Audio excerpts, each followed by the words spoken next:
Hello, everybody. I love it that you all came here to this particular panel because these three people are fabulous. They're wonderful writers. They're very interesting people.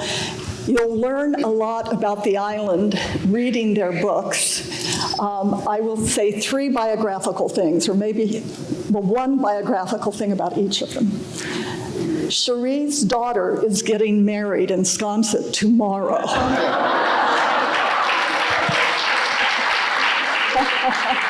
I needed a little break.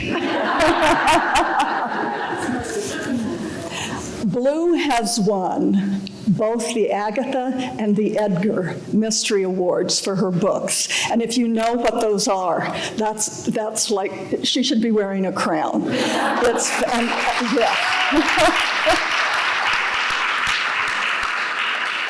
And if you look at her bio online, which is what I did, I brought it here and I thought, if I read it, then the panel will be done, because she's published so many books. There are movies being made from her books. Her books are young adult books, but I buy them and read them. I think I probably bought 10 copies of Chasing Vermeer and gave them to everybody I knew. And her new book, Out of the Wild Night, is brilliant, and it's about Nantucket.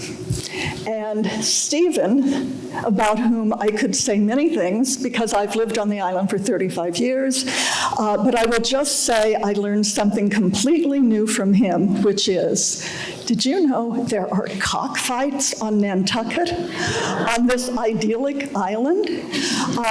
So we can all learn something no matter how old we get. So what I'd love to do is for each writer to talk briefly about the latest book, because they've all written several books, and what inspired them to write the book. So I'll start with Cherie. Well, in talking about mystery here, I'm a little bit the odd one out because I'm the nonfiction writer. And I didn't start out to write mystery. The book is Diving for Starfish, the actress, the heiress, and one of the world's most alluring pieces of jewelry. I went out to, as a reporter, learn more about these and found that I was in the mystery trying to get the information. So that was how it became a mystery. Of my 4 books, it was the only one in first person. So Diving for Starfish was really a story told through objects, although you're always writing, or I'm always writing about people. So it was really talking about the people who owned these pieces and had dealt them in the jewelry business and handed them off. And so that is Diving for Starfish, which came out a year ago. Can you describe? Yes, it's important to know a Boivin is the name of the maker in Paris in the 1930s, made 3 ruby and amethyst starfish brooches the size of the palm of my hand. And they were articulated. So a woman they have hinges, so you could put them on your shoulder, in your bosom, on a belt. And they were very attractive to stylish, flamboyant women. There were only 3, maybe 5, and it was finding where they had been that the book is about, who owned them, a whole fascinating subworld, the jewelry dealers that move this kind of jewelry, because jewelry is a very secretive world. Men have always passed wealth to mistresses through jewelry, so it became that kind of tale. But the Boivin starfish is one of those few things that there are only 3 or 4 of them, and the way they were made in Paris, they can't be made anymore. So it was about the jewelry and the people connected to the jewelry. Thank you. Blue. Fascinating. My books all have begun early in my life. I think I'm a really strange kind of a writer because I always tell people my books are for age 8 and up because they're about ideas that I love to think about, often that I've thought about for decades and decades. And that is certainly true for Out of the Wild Night, which came out last spring, but it's built around Nantucket real life and very, very big questions about the setting of Nantucket and what's to become of it, what we do with the place of the past in the present here, mostly in our old houses. And it's also about really the biggest mysteries. I love to write about things I don't understand and that nobody understands. And I feel like it's at that moment when you're grappling with an idea, and this is true for kids too, always. If you're grappling with an idea that nobody has an answer or a definitive explanation for, then your brain is all there. It's like squeezing lemon juice on your brain. You're like, ooh, and you're thinking in a different way. And in Out of the Wild Night, I do write about ghosts again. In my 20s out here, I did many, many interviews, probably about 75, with people living on the island about real experiences they had had. I never tried to explain them, I just recorded them as oral history. And so ghosts and thinking about ghosts and what they might be has been a part of my life forever. So putting them into a work of fiction was something I wasn't brave enough to do until I was this old. And it's a pretty wild book, I've got to say. And it surprised me as I was writing it.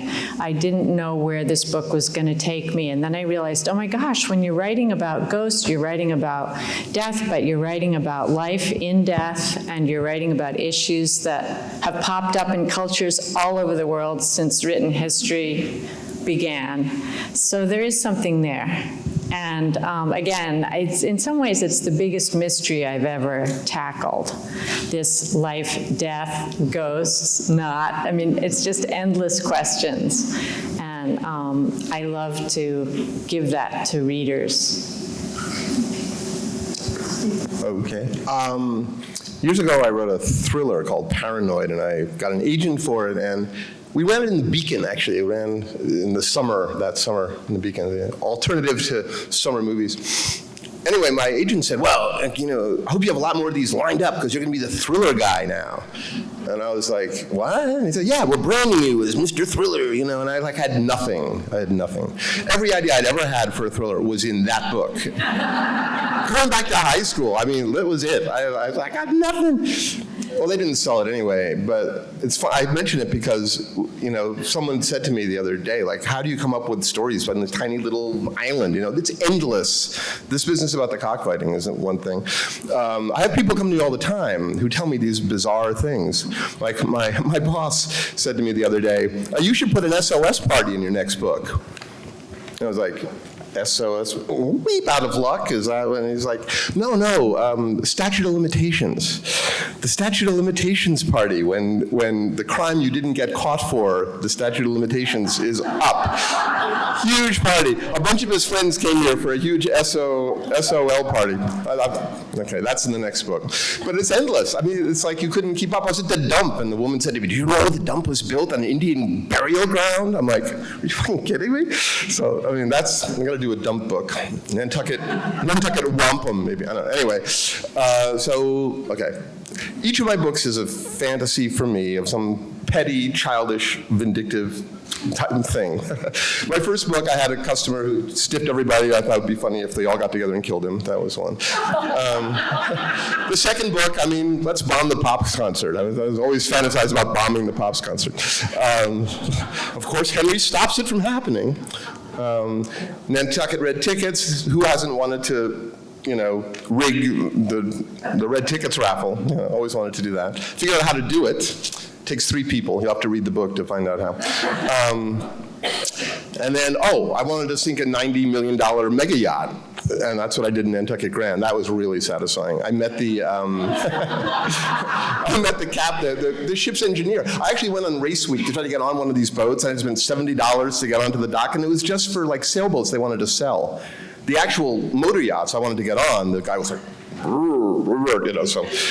But there was this fantastic guy, looked like Santa Claus in a nautical uniform, leaning against one of the boats. And I said, "Hey, could you talk to me for a minute?" And we got into it. He took me into the engine room, and he showed me how to sink one of the boats. It was great. So I was a dozen ways to sink one of these bastards. I'll show you. And he gave me his sat phone number. And I said, "Oh, can I mention you in the book? I'll dedicate the book to you." He said, "No! Do not ever mention me in the book." Anyway, so this book is a bit more personal. I have to be very careful about this, but let me just say that my wife's life and mine have crossed paths with various people. Both of us having problems with the same person is sort of unusual. And I had a sort of a grudge against an individual, and I thought, what I'd like to do? I'd just like to kill them. But of course I can't do that. So, or at least make them the villain of a book. So this book I made the person I really didn't have much a good feeling for. I made them the villain, and Henry got to kill them. In self-defense, I hasten to add. And in the book I'm writing now, my same boss who told me about the SOLs, he said, Henry's too nice. He has no dark side. He doesn't do anything bad. He's not a drug addict. You got to give him. So I decided I would have Henry actually kill someone in cold blood, or try to, and be foiled in the act. So even though nobody got killed and there was no real consequences externally, he knows from now that he wanted to commit murder and was ready to do it. And that's about as dark as Henry's going to get. I'm not sure what he's going to do with that knowledge, but that's the one I'm writing now. Anyway. So. I think I'm going to move my chair a little further away. So now we know where Stephen gets his material. I'm going to read something from the Wall Street Journal about Cherie's book, Diving for Starfish. It's part history, part journalism, part personal quest, filled with drama and intrigue, and peopled by characters worthy of the Maltese falcon. Whoa. So my question is, how much of this required research? And I think you did some very thorough research, and how much of it required just sitting down and writing? And did you do research and writing and so on? Well, all of my books, and certainly this one, are based on reporting. I mean, if someone really asked me to characterize myself, stripped down to the bare essentials, I would say I'm a reporter. Now, when you're writing a book, however, you have to craft a story, but it all begins with the information. So there was a lot of research in terms of what you can learn in a library or in books and other things, but it was almost entirely reporting because, again, the jewelry business, and I didn't know this when I started, it is very mysterious. People evade taxes. They avoid customs. Jewelry, this kind of jewelry that the Boivin starfish was, is very, very secretive business. So I had to do a lot of reporting, and there was a point after I got into the story, and I thought, this is nice, these pretty pieces of jewelry. I'll find out all the people that owned them. They were famous and glamorous. Claudette Colbert, the actress, Millicent Rogers, the heiress whom I had written a biography of before, and some other actresses and people over the years. But when I hit that wall of people not wanting to talk to me, I was really tested to see if I could, first off, meet the challenge to find people who would reveal something. It was further complicated because jewelers, I didn't know this, jewelers, their ethical code says they never reveal whom they sell to or whom they buy from. So right there, that was going to be a dead end. So I always had my ear to the ground trying to find out or have someone give me a little tip that then I would run after. So it was a lot of research and reporting to answer Nancy's question. I didn't start out thinking that this was going to be a mystery or anything. I love that review. Like the Maltese Falcon was great. I kept thinking, what's that character? Is it Green? Who's the character that plays it in the film? I guess that would be me. But it was then telling the story, so it didn't become, I talked to this jeweler and I learned this, and it would be so expository or encyclopedic, but it wouldn't be fun to read. So that was when I decided the way to do this was to do it in first person, so that I got to take you, my reader, with me on these experiences with these fascinating, sometimes deceptive people. And so I could really take the reader, and that was where the suspense came from. And of course, as in any book, and we all know this, and I'm sure some of you are writers out there too, when you craft it, there's almost as much about what you pull out as what you leave in. And I had not been quite as aware until I wrote this book about the pacing of what you told at what moment, what information you left in, because I don't really start writing until I almost have the whole story. I actually did start sooner with this book because I didn't know exactly how I was going to put it together, and I always feel about 2/3 full, that pressure. It's like, when are you going to start writing? Because I'll spend a year and a half doing just the reporting and organizing those notes. And I felt that pressure. When am I going to get started here? So I didn't know exactly the ending when I started writing the book. And then there are things in the book, I won't give it all away, maybe we'll come to it later, that changed even after the book went to press, because it was a story that kept evolving. Those pieces of jewelry changed hands again after I finished the book. So it was interesting. Thank you. Thank you. I read the book, and it is fascinating. And she went to Paris, talked to Paris jewelers. It wasn't just like Googling on your computer. You did real research. So I did a little research because it was, 30 years ago that Blue published Nantucket Ghosts? Was it 30 years ago, about then? A little longer. A little longer than that. Well, she's written all these other books since then, and she's also taught elementary school. And she knows how children think. And she knows Out of the Wild Night is from the point of view of children, but you just do it so well that it brings me back to my childhood. And it made me think of something that I want to ask you about. There was a book called The Magical Child by Joseph Chilton Pierce that I read when my kids were little that said, children under 7 are really close to the spirit world, to where they came from, to where they're going, and that you shouldn't teach your child to read before the age of 7 because that would interrupt this connection. So do you think children are magical in that way? Very interesting. I don't know about the book, and this is a different question than any I've ever gotten.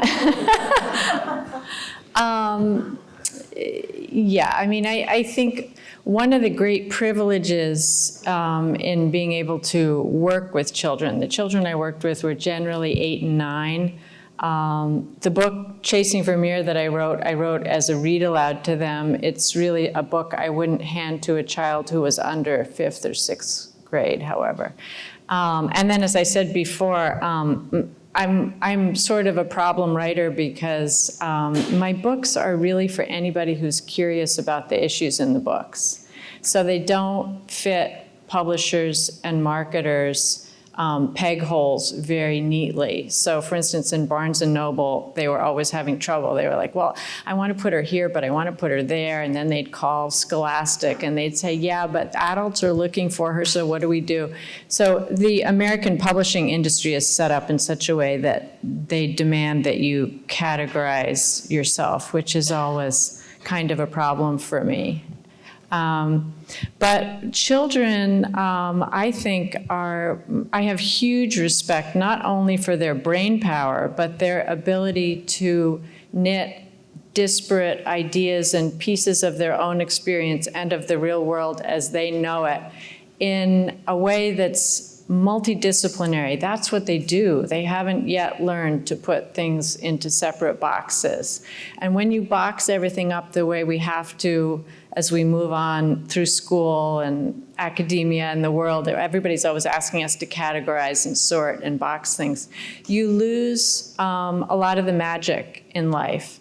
So I think part of me must still be 8 years old, but I always love that feeling of reading a book that wipes out those borders and allows you to see the magical in the everyday, and allows you to not really care whether it's real or not. I mean, what is real? Is an experience that can't be explained less real than one that doesn't light your imagination? These are questions that are fascinating, and children don't worry about them. So it was really, really fun to start out working with kids in that way. And these are books I wouldn't have been able to write if I hadn't met so many young thinkers. And I was teaching in the University of Chicago community, which was heavenly because I could be the weirdest of teachers. I mean, we did strange projects and we investigated all kinds of things and got into trouble. They must have loved you so much. No, The kids. It was fun, but I wanted to say to you too, my background is in art history, and what you're talking about in the world of gems and jewelry is so similar to the art world, which is rife with controversy, as everybody and knows. deception. And theft and crime and passion of different kinds. You sort of forget that there are these pockets, I think. I mean, of course, ghosts are a whole different thing.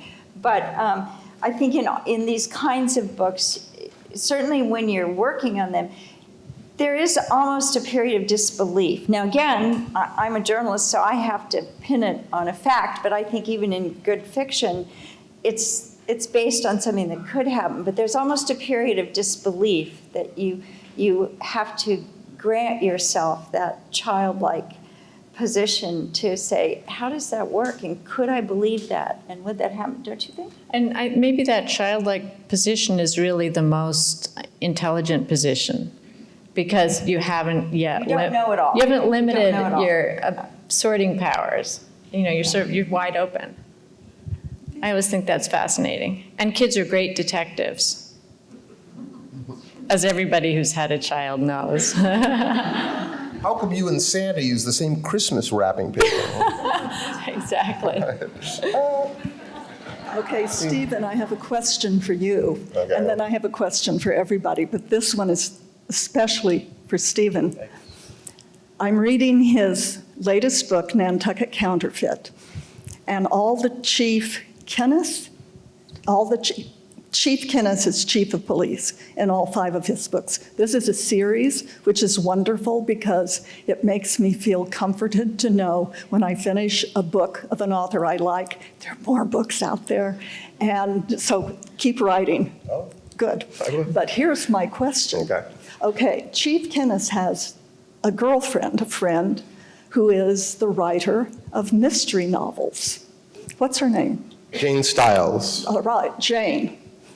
And at some point in the book, Any relation to Anne Breeding is entirely intentional. at some point in the book, someone says to, I think it's Jane, maybe it's Chief Kenneth, well, if a person writes murder mysteries, you know what I'm going to say. Does that mean the person who writes murder mysteries has thought about it, so that person is one step closer to being able to murder? Is that, did I?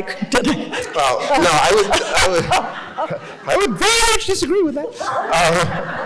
I've never thought of killing anyone.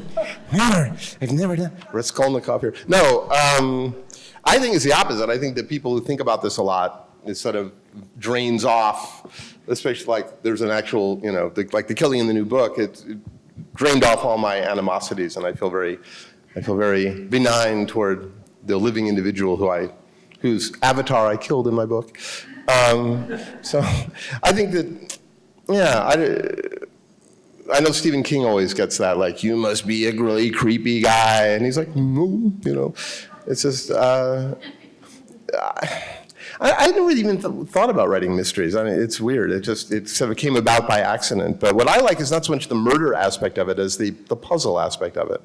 I like the game you play with the reader, where you set things up and you give them the evidence that they need, you know, and you're trying to trick them, but fairly, and they're trying to figure it out, but fairly. It's difficult to construct a mystery. Yeah, that's Actually. the structure is the hard part. And the hard part is really, the only really hard part is the clues, basically, because they're the essence of the thing that you use to turn the, so it's like there's 3 stories going on at once, and only one is real. But they all have to be connected to each other and all believable. So you start with story 1, and then that's refuted, and you go, oh, and then you're on story 2, or maybe 3 and 4, but the clues connect everything. In the second book I wrote is about, it's about someone being framed for framing someone else. Why I got this idea, I don't know. But that meant that every clue had to work 3 different ways. Every clue had to point at one person, point at the person who was framing him, and then actually reveal the person who was concocting this crazy scheme in the first place. So those things are, it's funny, I was reading some detective writer, he said that he checked into a hotel in Paris because he wanted the mint on the pillow. He was all excited about the Georges V mint on the pillow or whatever. And it was like a Christmas mint, like a red and white striped Christmas mint. He's like, what happened to the chocolate mint? And the bellboy said, oh no, that is only when you check in the evening, we have the chocolate mint, and in the daytime, we have this mint. And he was like, ah. See, a mystery writer goes, perfect. See, he's trying to convince them that he checked in at night, and he's talking about the mint, but it's the wrong mint. You know, you immediately go, yes, I'm going to use that. I could just see every mystery writer read that, but damn. You know, and now I've spoiled it. You're going to read whoever this guy's book is, and you're going to go, oh, it's the mint. Ha! But like those kind of things, like my landlady is Ginger Andrews, and she always gives me fantastic information. And she told me about 2 years ago that there's a green snake that's only found on Cotu. And I'm like, okay, agree. That means someone said they weren't on Cotu and the green snake slithered out of their truck. Yes, you know. Another time, Ginger came in from Attica. She was dripping wet. She'd been birding. And it was a sunny day. I was like, what happened to you? You walked into a sprinkler? She said, no, it was pouring rain in Attica. I was like, oh, there's another one. Because the guy was in Matticat, and he had the wet jacket and didn't realize it wasn't raining on the rest of the island. So there's an alibi shot. And just your mind starts like spinning in this way. And it's fun. Annie's reading this Irish mystery writer, Tana French. And she gets every one of Tana French. She's terrific. Yeah, but Annie gets every one. She's like, murderer, murderer, murderer. She just knows, you know. And I don't know whether she's hooked into Tana French's mindset or something, but it's disappointing for her because, you know, when she reads Michael Connelly, who's my idol, she never figures out who Michael did in the Michael Connelly book. And she nailed Tana French every time. She only read 4 of them, but so I like that. And I know some mostly women in their 60s and 70s who love my books, who are like, you know, they like going, well, I'm just saying, I don't know. I know there's lots of, I would say my audience is mostly women from 30 to 70, I would say. That's like, I don't think any men have ever read any of my books. I don't know why not. I have a question for both of you. Don't you think it's true that authors, particularly authors who write about mysteries, are very dangerous because they do have that side to them that picks up everything around you, like lint. And you, in fact, you can't even stop doing it if you're that kind of a thinker. And Nancy, you must have the same feel. So your fiction really isn't fiction. Fiction is really packed with secrets. I do have a thought of Listening in the coffee shop to the people behind me. I do have a thought about that though, because like there's always a question: can you write someone who's smarter than you, or funnier than you, or better than you? You can't write someone who's funnier than you, but you can write someone who's, or maybe even, but you can write someone who's more observant than you are. I am the least observant person in the world. There's a scene I think it's in Grant. Henry goes into this guy's house, and they walk past his kitchen and upstairs to his office upstairs. And Henry says, I really need to talk to your roommate. And the guy says, I live alone. He's like, no, you don't. And he's like, what are you talking about? There was a mug of coffee on the kitchen table, and you have one, so who's that one? He says, sometimes I use 2 mugs, you know? Sometimes I use 3 mugs in the morning. What's the difference? No, Henry says, that one had milk in it. You drink it black. Well, you know? I think and that's that like, I don't notice that there's coffee there. I wouldn't even know what house I'm in. But everybody writes about what they know. Yeah. And so I think whether that's fiction or nonfiction, but writers in general, you're always using information.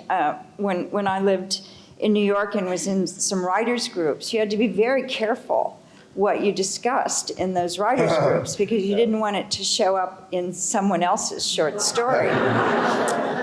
So I think you have to be careful whether it's fiction or nonfiction. We're sort of cannibals out there eating, even in nonfiction. Joan Didion says writers are always selling somebody out. That's true. And being the spouse or children of, now that's also something to be very careful of. You've always got that husband you can reference, who didn't like something and is your foil. And When your spouse is also a writer, it gets a little tricky. You want to stay married, you have to be careful. My first book in 1986 was called Stepmotherhood, How to Survive. And it was interviews with women who were married, men with children, and it talked about their experience in that role in family life, which in 1986 it wasn't quite as broadly discussed and looked at. This was before all the talk shows and such. And I did want to stay married. I had to be very careful in not telling too much about my marriage and stepchildren. So I interviewed 50 women to spread it around. I was a very sympathetic interviewer.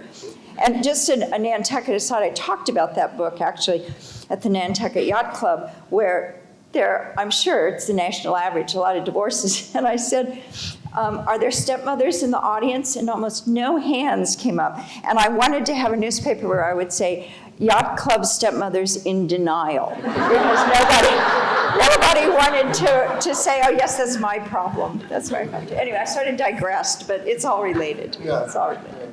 Anyway, just to finish, I'm not observant. I'm kind of oblivious, mindless idiot. But it's like setting up that you see those guys in like sports channels where they set up this incredibly intricate pool shot where they clear the pool table with one shot. Well, it's taken him 7 hours to set that shot up, and then he does it in 1 second. That's me. I set up the pool shot, and then whoa, how could he do that? Well, if you have enough time and no one's watching, you can do a lot of stuff, Like, doesn't mean you can actually, you can actually do it yourself. Yeah, you can have great adventures writing these books. Oh, yeah. My husband, Bill, has been amazing. He has traveled everywhere with me, sometimes in the middle of the night to places that are a little dangerous. And I find that you have to get in there and touch as much as you can and put yourself in the same place as your characters as much as you possibly can. I didn't jump from one roof to another or anything like that, but I did stand under the roof and look and figure it out and think, okay, if I were 11, could I make that jump, or would I fall down the crack? What do you think, Bill? And Bill would say, well, maybe. So yeah, I think you enter the book and the book enters you, and there's something that happens when you're writing a book set in the real world that's really interesting. And the settings and the details, and they become yours, and then you sort of enter into their whole path. I don't know quite how to describe that, but it's a change that happens. It's a sort of a metamorphosis. Well, and I always wonder in nonfiction about my job, so that I want it to be factual in its reporting, but you, the reader, I'm your only connection, unless you work in the jewelry world or you know some of these people. Typically, I'm your only connection. So I feel a little bit obliged to interpret.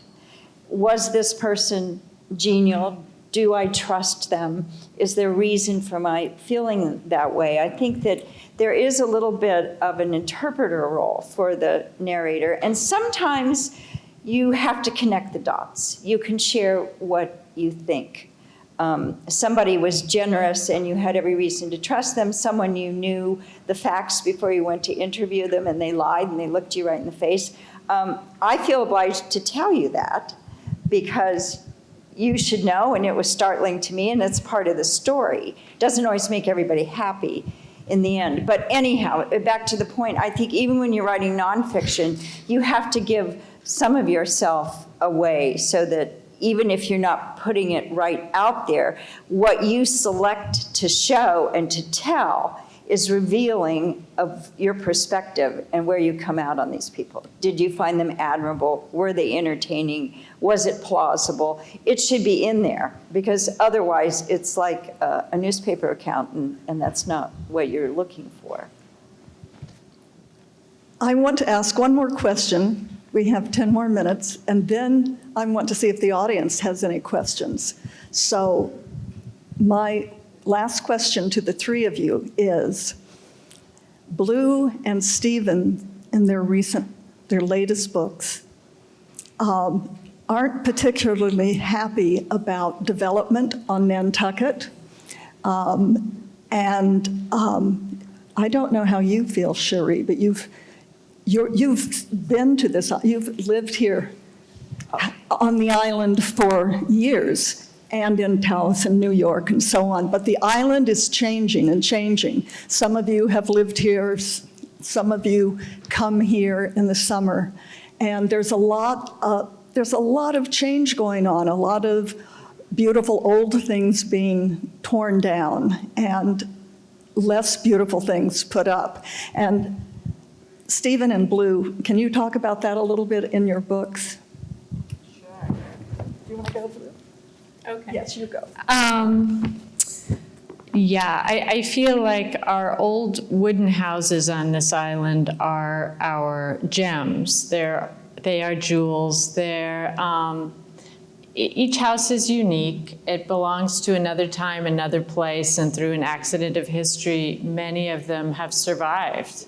And to see the outsides are protected, the insides are not, as everyone knows. And to see that people are buying these houses and looking at the fact that there are no right angles and the floorboards might not quite meet and the house has its own geography, it goes up and down. To see that people look at that and think, oh my gosh, what a piece of trash, I've got to straighten this out, does really break my heart. And also just it's all for me bound up with the ghost stories I've heard. Most of the stories I started hearing, 40 years ago, take place inside old wooden buildings. Not always inside, sometimes around them, sometimes in a newer house.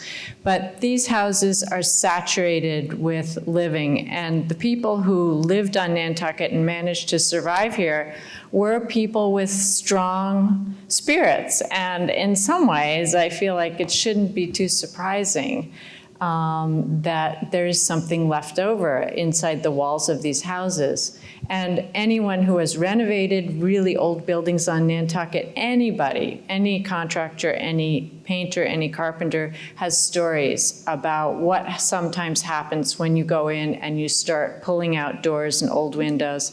And often the house suddenly seems to react. Doors slam, there are footsteps, things tip over, strange things happen. And I do hear those stories because I'm sort of the ghost lady out here. It's safe to tell them to me. And I've heard so many. So the idea that these houses have layers of history, unpredictable human history in them, and each house is unique. Most of them were made by hand using and sometimes reusing wood. They are sort of, I think about the frames on something like a Vermeer painting or a Da Vinci painting. Those frames are often really worn and battered. We would never think of taking that worn, battered wood off and throwing it out and putting a new piece of pine around a Da Vinci painting. So I wish we could see our old houses in the same way, see ourselves as stewards of these houses rather than the real owners. These houses are to be protected. Well, Kennedy wanted to make this place a national monument and freeze all of it. And it was Nantucketers who voted that down. They didn't want to, it was a gold mine, they didn't want to lose it. This was like in the 70s. I'm trying to sort of write my story of the island as it's changing. That's like the real story under all the books, under whatever the mystery is. And I have, villains, real villains in my heart. There's a reason why almost every villain in one of my books is a rich person. I've worked for dozens of them. I've worked for hundreds of wealthy people, and I'm like 6 nice people. I'm sorry. And a perfect example of what you're talking about, I won't mention any names, but there's a very notorious house near here where they completely gutted the inside of it. And the reason was because their faux antique furniture was too high for the ceilings of the house. So to fit their faux antique furniture into a real antique house, they had to destroy the entire inside of the house and raise the ceilings. Which to me, that's like Nantucket in a nutshell right now.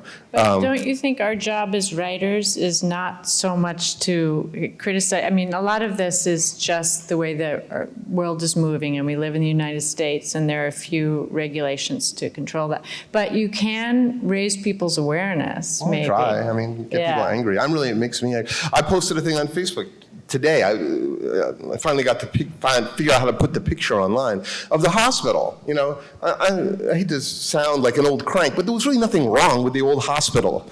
You know, my mom was in there when she first came here, and she was like, she had a room the size of this room, practically, and there were, a bunch of other rooms. No one was in them.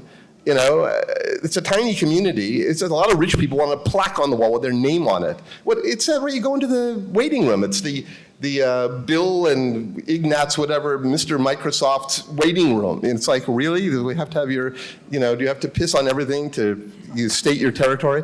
So, and now the old hospital is just like, in rubble, which is a building I loved. Meant a lot to me, a lot of other people too. I remember I was at a party with one of these, toffs who had put a lot of money into it. It was like, oh, you took your life in your hands when you walked into that building. This is what they always say. That was the dreamland, too. You're taking your life in your hands when you walked into the dreamland. Really? I don't think so. It was perfectly safe. Anyway, so now there's this pile of rubble, and I took a picture of it, and I said, I always used to say, there's that bumper sticker I used to make fun of, and I would say, what's your hurry? You're already in Fallujah. And it's like, now it looks like Fallujah. It looks like a huge rubble pile. And pretty soon it's going to be a parking lot. There'll be no evidence. But and it's depressing to me. I have to interrupt you. Please do. There is so much still to celebrate on Nantucket that is so exquisite and so rare and so everyday but unique. We are surrounded by beautiful things. Sometimes it's the paving stones, sometimes it's the bricks, sometimes it's the insides of these houses. This town is incredible.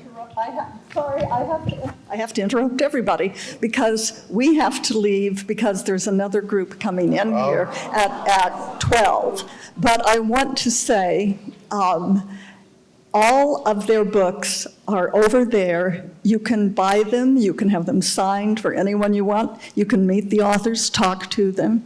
And I want to thank Cherie and Blue and Stephen because, first of all, for their wonderful books, which I love reading, but also for being so open about your craft. Thank you. Thank you. Thank you.